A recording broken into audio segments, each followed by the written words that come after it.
comms up.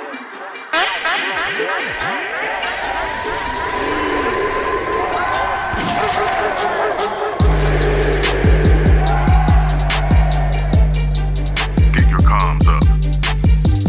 What's going on, Panthers fans? This is David Walters with Panther Podcast, giving you this week's Panthers Perspective. Well, I don't know about you, but my week started off a lot better after a Panthers victory, especially a big one over a division rival. Well, we have another divisional opponent coming in this week, and we're going to be playing them 2 out of the next 3 weeks, so we're going to get to know them really well. It's the 3-4 Atlanta Falcons. They've played a lot better this year than we had expected. Many had them picked to finish towards the bottom of the league, but they've actually been quite consistent. Their offense has been able to move the ball, and their defense is currently ranked 4th against the rush. So, safe to say, they've been a lot better this year than we had expected. And it all starts on offense with their rushing attack. It's not just one bell cow running back. It's 2, 3, sometimes a 4-prong running attack. It's led by Cordero Patterson, who's missed the last 3 games, but looks to be on track to start this week. He's a shifty kind of guy. They're able to play him in a lot of different spots, out wide at receiver and out of the backfield as a running back, and he was a really pleasant surprise for them last year. Also, you have Tyler Allgeier and Caleb Huntley, 2 other running backs that are very capable, and they all average over 4 yards rushing per attempt. And then you have Marcus Mariota, who is a rushing threat every time that he hikes the ball. He's done a lot better this year in Atlanta than we had expected. Many thought that, they had the worst quarterback situation in the league, but Mariota's played well. Their rushing attack ranks 4th in the league. They are averaging 156 rushing yards per game, and they're doing it in all kinds of different ways. There's no specific one way that they come at you. So we're going to have to try to make them honest and get them to pass the ball. Their pass catchers are 6'4" rookie Drake London. He's shown some promises. He's done pretty well this season so far. And then they have 5'8" speedster Olamide Zacchaeus and big body tight end Kyle Pitts. We're going to want to be able to get to Marcus Mariota, try to make him rush it, try to make him throw the ball a little bit, hurry the offense up, try to throw them out of their rhythm. We don't want them to get running downhill, getting the clock rolling, and let them run the game at their pace. We're going to hope that our secondary can take advantage of their wide receiver core. They're young, they're inexperienced, they don't have a lot of size. I feel like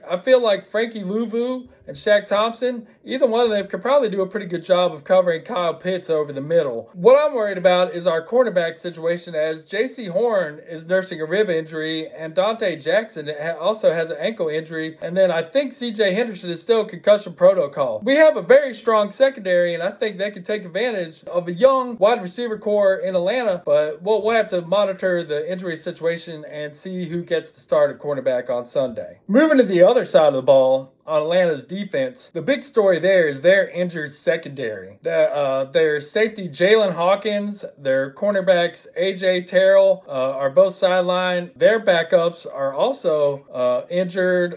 D. Alford, I think, has a hamstring injury. Casey Hayward, another one of their starting cornerbacks, is out for the year possibly. So hopefully PJ will be able to take advantage of their depleted secondary and go right at him. Speaking of PJ, he was pretty solid last week. PFF had him as the highest rated quarterback last week. PJ is known for making a few mistakes here and there. When you rush him, he can tend to throw the ball. He's always looking to make the big play. But an efficient PJ has been a good PJ. Funny how that works out when you have an offensive line that gives you the time to make your reads, to throw the ball, affords you a good running game. Speaking of the offensive line, Pat Elflein's out for the year, it appears, but Bradley Bozeman started in his place last week and is PFF's highest rated center for the entire season. Our offensive line has been a strong point of this team all year long. It's boosting all the other position groups. Hopefully our offensive line can stay on a roll. Hopefully Dante Foreman can keep on running like a madman. We're going to have to monitor Chuba. I think he has an ankle injury. The last 2 days he's been in a walking boot at practice. But it was nice to see DJ get more involved in the passing game. And he and PJ seemed to really link up well. He had 10 targets, 7 catches. You got to see Terrence Marshall Jr. finally get involved a little bit. You got to see that touchdown pass to Tommy Trimble. I'd like to see a lot more of that. See those draft picks. See if they can really pay off. You got to give it to Steve Wilkes, man.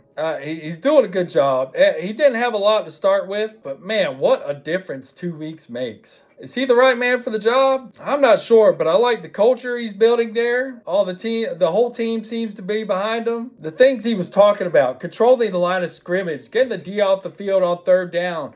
Just the way those guys seem to get behind him in the locker room and giving him the game ball and all that stuff. It looked great. It looked great. And it's a week-to-week league, and the narrative can change next week. Imagine how the locker room was 2 weeks ago and what it's like right now. So right now, I'm on board with Steve Wilkes. Was last week where the Panthers turned a new leaf? Are they great? I'm not sure yet. Were the Bucks just that bad? Can we take a 3-0 division lead after winning in Atlanta this week? We'll find out soon enough. Stay tuned, Panthers fans. Till next time, keep pounding.